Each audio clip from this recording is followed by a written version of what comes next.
কৈলাসহর মহকুমার একাধিক গ্রামীণ এলাকায় ভারত বাংলাদেশের আন্তর্জাতিক সীমান্ত বেড়া কেটে অবাধে চলছে চুরি, অনুপ্রবেশ ও পাচার। নীরব বিএসএফ, আতঙ্কে গোটা নাগরিকরা। মূলত বিগত 2 মাস ধরে কৈলাসহর মহকুমার বিভিন্ন সীমান্ত গ্রামগুলিতে ধারাবাহিক চুরি, অনুপ্রবেশ ও পাচারের ঘটনা সংঘটিত হলেও বিএসএফ এর কোনো ভূমিকা পরিলক্ষিত হচ্ছে না। বিশেষ করে বিএসএফ এর 199 ব্যাটালিয়নের দায়িত্ব নেওয়ার পর থেকে অসুরক্ষিত হয়ে পড়েছে মহকুমা সীমান্ত গ্রামগুলি। বাদ যাচ্ছে না সীমান্ত লাগোয়া পুর পরিষদ এলাকাও। গত সোমবার গভীর রাতেও আন্তর্জাতিক সীমান্তের তার কেটে চণ্ডীপুর ব্লকের অধীনে সমরুর পার গ্রাম পঞ্চায়েতের 2 নং ওয়ার্ড এলাকার বাসিন্দা সাধন দেবের বাড়িতে প্রবেশ করে চোরের দল। গরু ঘরে বেড়া কেটে গরু চুরি করার চেষ্টা করে, যদিও বাড়ির লোকেদের তৎপরতায় চুরি করতে ব্যর্থ হয় চোরের দল।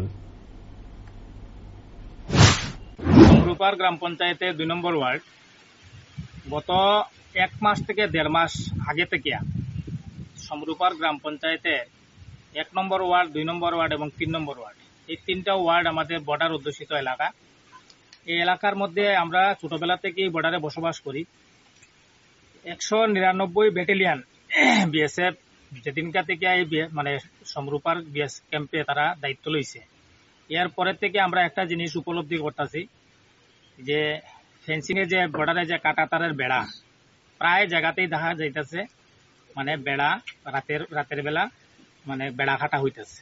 এবং খাটিয়া আমার কাছে এমনও রিপোর্ট আছে বাইরে থেকে, বাংলাদেশ থেকে প্রচুর পরিমাণে রোহিঙ্গা ইন্ডিয়াতে ঢুকতেছে এবং এদিক থেকে প্রচুর পরিমাণে মাল 2 নম্বরই মাল যেটা মদ, ড্রাগস, এগুলাও কিন্তু বাংলাদেশ পাচার হইতেছে।